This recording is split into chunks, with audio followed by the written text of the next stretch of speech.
Hello, BookTube. I've got some mail for you today on a drippy, sticky day, one of those white sky days where there's always a tiny bit of dribble of rain in the air, even when it's not actually raining. It looks like Massachusetts is going to have a few days of that, just like we had a block of it a week ago. It's lovely, of course. It turns everything bright green, but it makes taking dog walks the very devil because you never know when you're going to get caught in a downpour, which wouldn't be a big problem for a lot of dogs that I've had, but for the dog that I have now, it's a big problem. so, but I have some mail for you, a couple of periodicals, and 3 packages of books, but also 3 books that I opened off camera that I want to show you. I want to make sure that we see them. So we'll do the periodicals first, starting with The New Yorker. The cover illustration is by someone going under the name of Sasha Velour, and it's this. And the title of this cover is The Face of Pride. And without offering any editorials on the subject, I will say that is a perfectly accurate title. But there's also this. There's also the Times Literary Supplement, which has a couple of reviews in it that I'm really looking forward to reading. One is of a book that we saw on this channel called... what was the name of the thing? Who does it? I think the review is by David Abulafia. Yeah, David Abulafia reviews Chris Wickham's book, The Donkey and the Boat. Big scholarly volume that we saw here about the Mediterranean economy 1,000 years ago. So it's kind of a niche thing. I was kind of surprised to see it get a review, and I love David Abulafia's work. So looking forward to seeing what kind of job he can do on it. The review that I did pay attention to was... by Nicholas Klee, and it's a review of Paul Murray's big new novel, The Bee Sting, which I showed. We got it on this channel, and I read it, and I loved it. I look forward to reading it again when I get a finished copy. And I was glad to see it gets half a page of a review. I was glad to see it get one, but Nicholas Klee does something that critics sometimes do, and they shouldn't. Let me read you the last paragraph of the review. Is The Bee Sting too long? The first 4 sections, each devoted to a different member of the family that's at the heart of the story, may be more expansive than seems justified by the events they chronicle, but Paul Murray is consistently inventive, observant, and funny. He is on intimate terms with this preteen boy, this teenage girl, this lost middle-aged man, and this semi-educated woman, and he knows how to make them vivid. For the final 150 pages, he switches to the second person for all 4 characters in increasingly short sections. The pages turn rapidly as farce and tragedy converge, the latter threatening to get the upper hand. And this is a thing that critics do, and maybe it's not Nicholas Klee's fault. Maybe his editor made him do it. I have no idea how heavy a hand the editors place on freelance contributions at the TLS because they've never seen fit to run my work. But I'm thinking that it's probably the reviewer himself, and I don't like it when reviewers do this. Is The Bee Sting too long? Nicholas Klee, it's your job to answer your readers' questions about the book, not to ask them questions. And usually, when a reviewer asks a wormy little question like that, the answer is, I don't have the cobbles to say The Bee Sting is too long. Why ask the question? Unless that is what you're actually trying to say, that the book felt too long to you.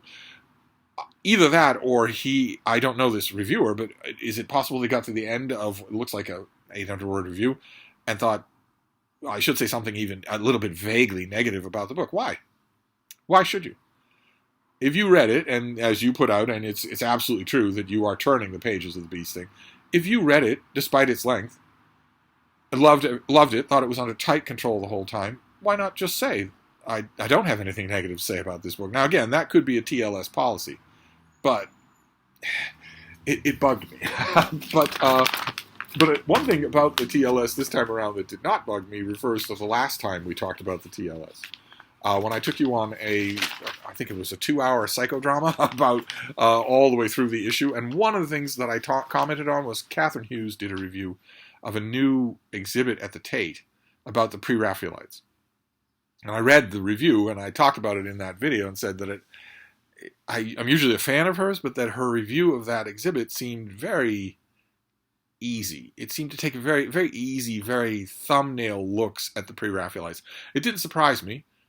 I tense up when I see anyone write about them because that's usually what people do. I think the phenomenon, and especially the individual people involved, are far, far more complicated than people writing about them usually tend to think. It's the same thing as when someone says the Edwardian era. I just cringe a little because I know what's coming, and it's not going to deal with, in any way with the actual complexity of the term.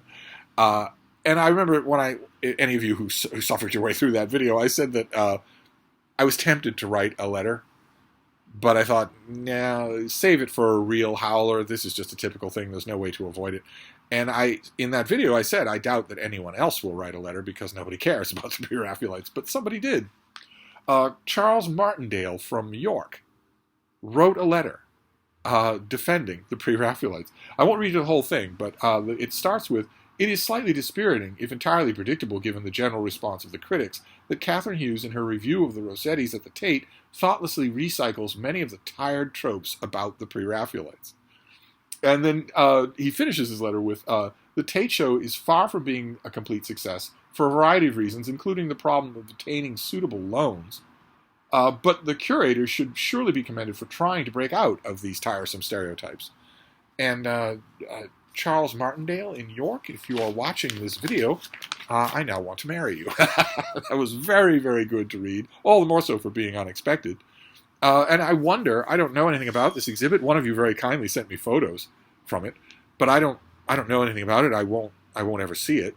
If a version of it comes to the Boston Museum of Fine Arts, I might, but I doubt that I will. So I wonder what Charles Martindale of York is meaning about that business of loans. Of course, when he's talking about a museum exhibit, he's not talking about financial loans. He's talking about places that hold key pieces of Pre-Raphaelite artwork. Were they willing to loan it to the Tate for this exhibit?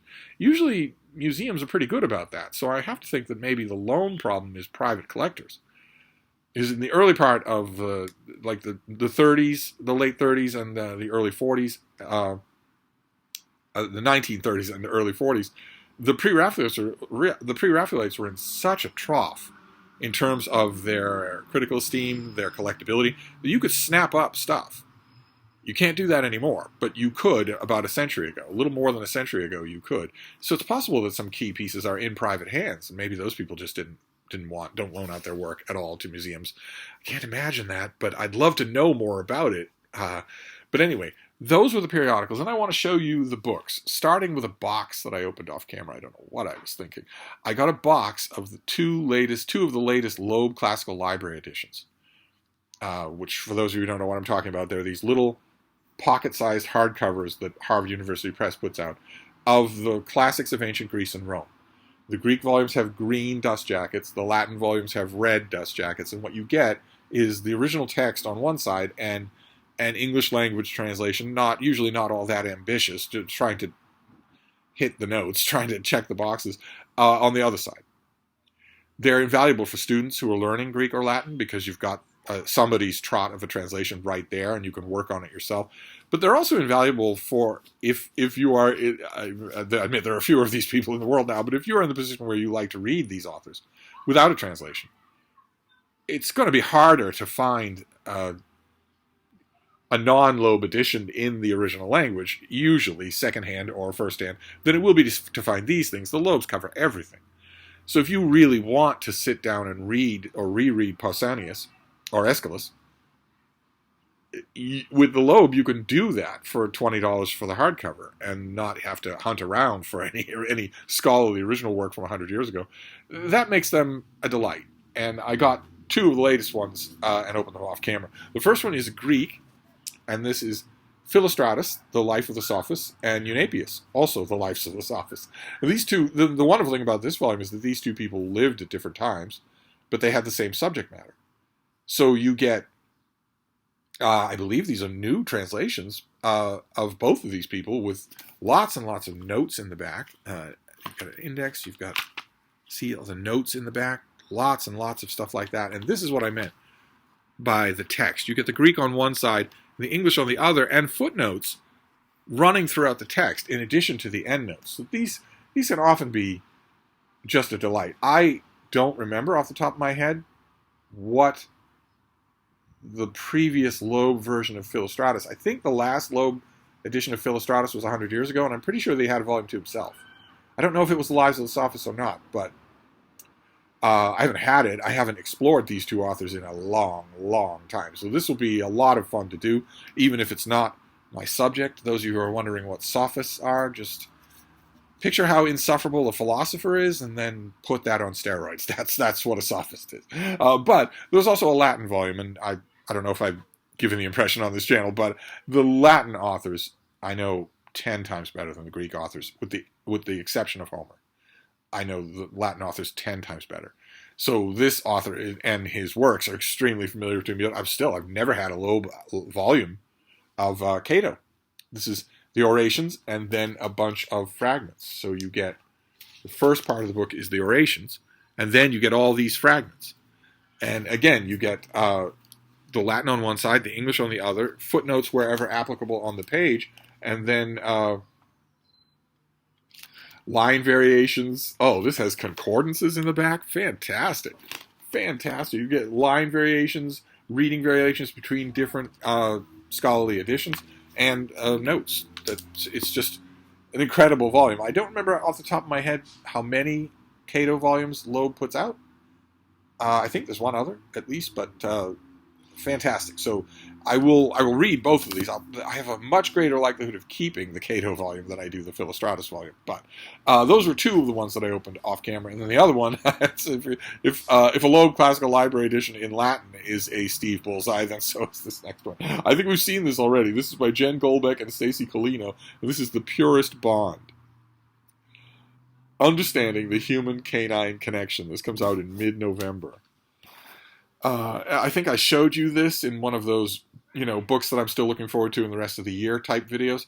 This is, there'll be probably 10 or 11 books like this in the mainstream American market in 2023, as there is in every year, going at the subject of why we love dogs and what about them and how it works and what play behavior is, what peeing means, all that sort of thing.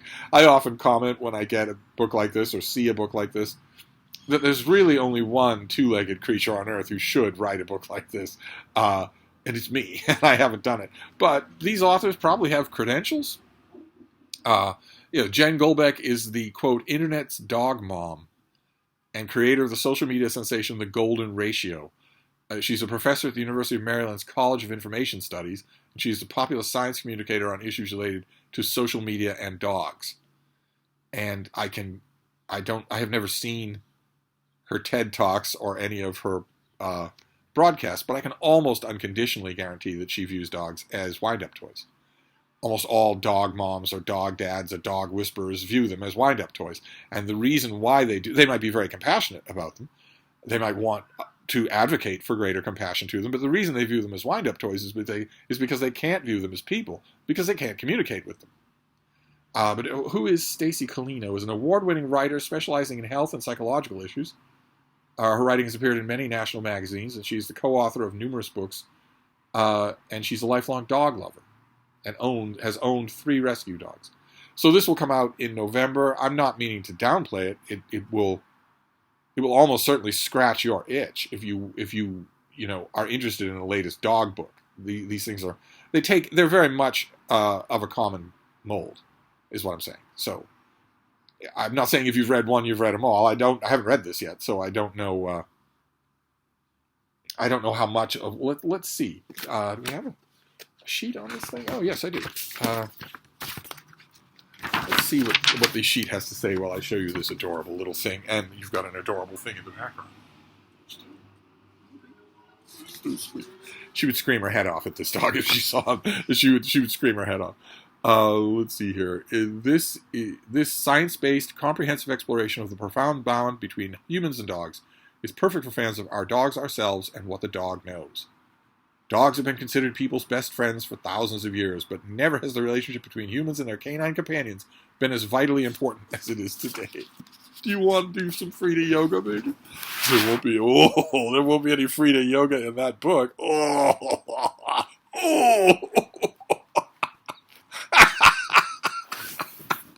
How apropos. So, this pub sheet practically writes itself. I don't know that we have to read it all. With all the seismic shifts in today's world, rates of anxiety and depression have been skyrocketing, and people have been turning to their dogs for solace and stability. Amidst these dire realities, something wonderful has taken shape. In the United States, dog adoptions have doubled during the COVID-19 pandemic. Yes, and dog abandonments at being dumped back at your shelter have also skyrocketed.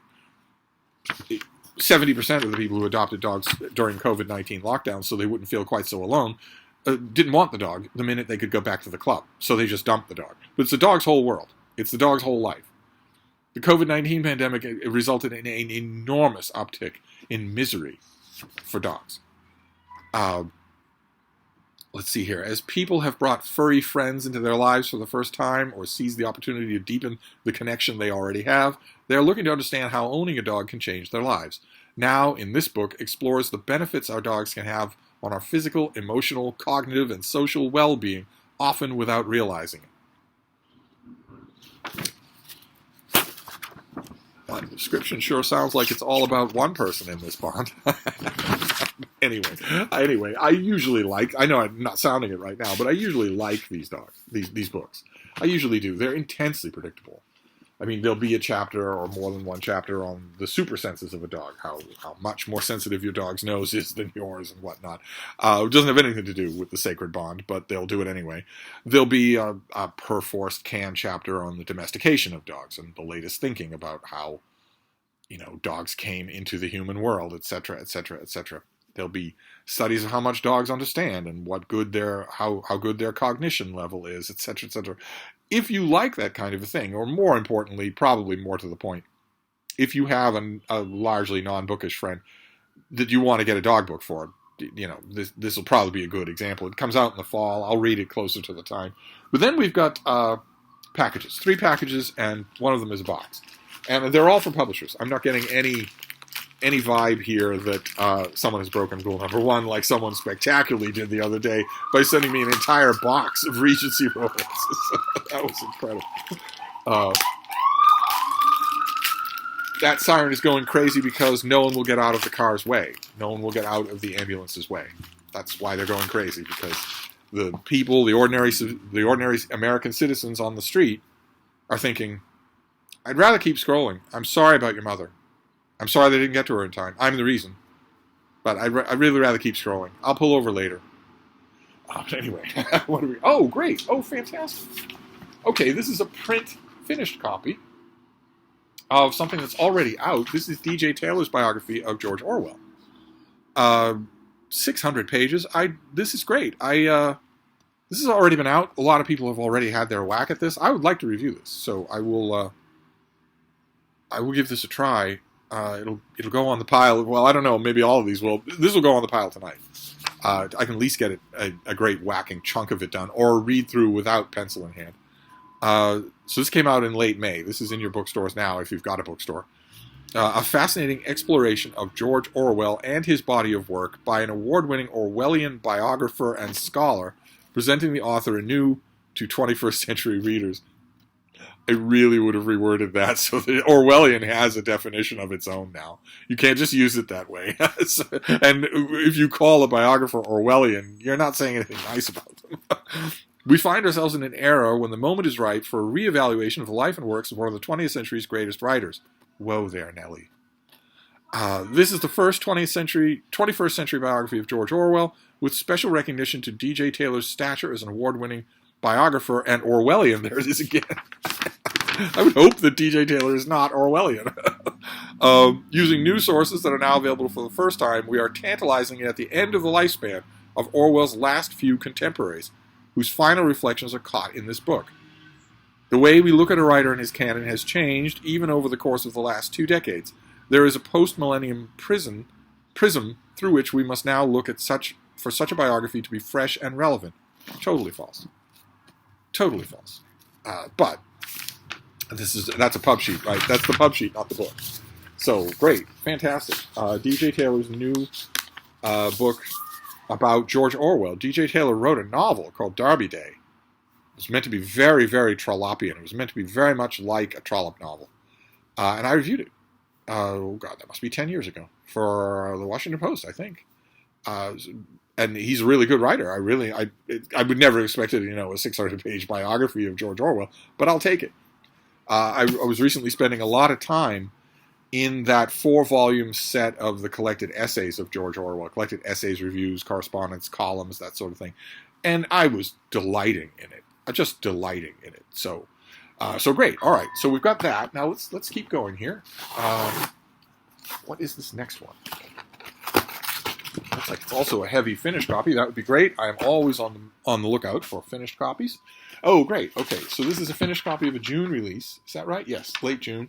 We've already seen this. This is Alexander Still. This is the Sullivanians. And it's an embossed cover there. Let's see here. In this book, the author, a frequent contributor to the New York Review of Books, and the author of several previous books, including The Force of Things and Excellent Cadavers, draws on extensive interviews, court documents, memoirs, and the literature of fringe psychology to unearth the full history of the group, or at least as some would have it, the cult, known as the Sullivanians. The Sullivan Institute for Research and Psychoanalysis, founded by a husband and wife in the mid-20th century Manhattan, where it hid in plain sight for more than 30 years, equally terrified and ensorcelled not just the Upper West Side, where the group was based, but the broader cultural world of post-war New York. The central tenet of the group, which at one time or another provided therapy to luminaries such as Jackson Pollock, Clement Greenberg, Lucinda Childs, Judy Collins, and Richard Price, was the belief that nuclear families were restrictive and toxic, both for the development of children and the personal growth of parents. Instead, the Sullivan Institute dictated that children should be raised communally and shipped off to boarding school as early as possible. While parents should attend regular therapy sessions, practice free love, avoid entanglements, and live in communal same-sex apartments. In its later years, Brechtian theater and anti-nuclear activism also became a core part of the group's mission. Okay, all right, so a bunch of weirdos. Great, okay, so I have the advanced copy of this thing, and I haven't really touched it, but this is coming out in just a couple of weeks. I don't think I'm going to need a lot of time. This is a big thing. I think I'm going to need a lot of time with this, and I know that I'm going to be wanting to dabble in Cato as well. So I might not do this tonight, but I will be getting to it. I also went to the Brattle today and got George Higgins' book on writing, which I'm certainly going to read from front to back tonight, probably with pencil in hand. So the TBR is getting a little crowded, especially since I have to include both Star Trek and June on the Range. But anyway, let's move on to the box. And then we'll be done. The box is heavily taped from one end to the other. Now, Steve's unofficial rule here is that the more trouble you have to go into, if I have to reach to the windowsill and get the scissors, that's a lot of trouble. My unofficial rule is that the more trouble you have to go into to open a book, to open a package, the less worthwhile the contents are. We'll see. Let's see if Steve's law is right about that. Baby, what is the matter? She's just so antsy, aren't you, baby? You're being so antsy, little girl. You're just next to me. You spend all your day there. Let's see what this next one is. Get rid of that. Get that out of the way. Oh my. Oh, what is this? Ooh. I don't have any more room on tonight's reading list. This is late June, so I can justify getting to this and spending some time with it later. This comes out in late June. Oh my. Oh, goodness gracious. Okay, this is Life, Liberty, and the Pursuit of Happiness, Britain and the American Dream by Peter Moore. Look at that, huh? I recognize 3 of the 4 faces on that cover. Look at that. What have we got here? The most famous phrase in American history once looked quite different. The preservation of life, liberty, and the pursuit of happiness was how Thomas Jefferson put it in the first draft of the Declaration, before the first ampersand was scratched out, and along with the preservation of. In a statement as pithy and contested as this, a small deletion matters. And indeed, that final iconizing revision was the last in a long chain of revisions stretching across the Atlantic and back. The precise contour of these 3 rights have never been pinned down. And yet in making these words into rights, Jefferson ratified the hopes and debates not only of a group of rebel statesmen, but also of an earlier generation of British thinkers who could barely imagine a country like the United States of America. Well, Tom Paine certainly could. He's down at the bottom there. He certainly could imagine it. Let's see here. In this book, the author tells the true story of what may be the most successful import in U.S. history, the American dream. We're going to talk about the Enlightenment here. Centered on the friendship between Benjamin Franklin and the British publisher William Strathern, and featuring figures including the cultural giant Samuel Johnson, the groundbreaking historian Catherine Macaulay, the firebrand politician John Wilkes, and the revolutionary activist Thomas Paine, this book looks at the generation that preceded the Declaration of 1776. Everyone, it seemed, had life, liberty, and the pursuit of happiness on their minds. Moore shows why and reveals how these still nascent ideals made their way across the Atlantic and started a revolution. Oh, okay, well, I can't justify reading this tonight, but I kind of want to. I really, really want to. Thomas Paine, Samuel Johnson, and the American Revolution, that's a winning combo. I will not. I will control myself. So I will read this a little bit later in the month. But I'm very happy to have it. That's wonderful. Fantastic. So we have, this is a very Stevie mail haul. We have Life, Liberty, and the Pursuit of Happiness, Britain and the American Dream. We have D.J. Taylor's big new biography of George Orwell. We have The Sullivanians, about a wacky cult on the Upper West Side. We have The Purest Bond, the newest book on humans and dogs. And we have the Loeb Classical Library Edition, so Philostratus and Eunapius, and also Cato. So, I don't know, if friends of mine looked at this stack of books without having any attribution, they would say, "Oh, that's probably Steve." that's the sort of thing that he would get. Because when you're seeing the mail of a critic who gets books from publishers, you can usually identify the publicists are really smart people. They want to send the right books to the right people. You can usually look at a stack if it's done on Instagram, for instance, and sort of tell, oh yeah, that makes sense. This certainly does. A dog book, a 700-page biography, a 700-page work on American history, and Cato. Pretty much does it all. So anyway, that is the mail for today. Some periodicals and some books. I'll try to stop opening packages off camera so we don't have this problem again. I will wrap this up for now, and I will see you soon. Thank you, BookTube.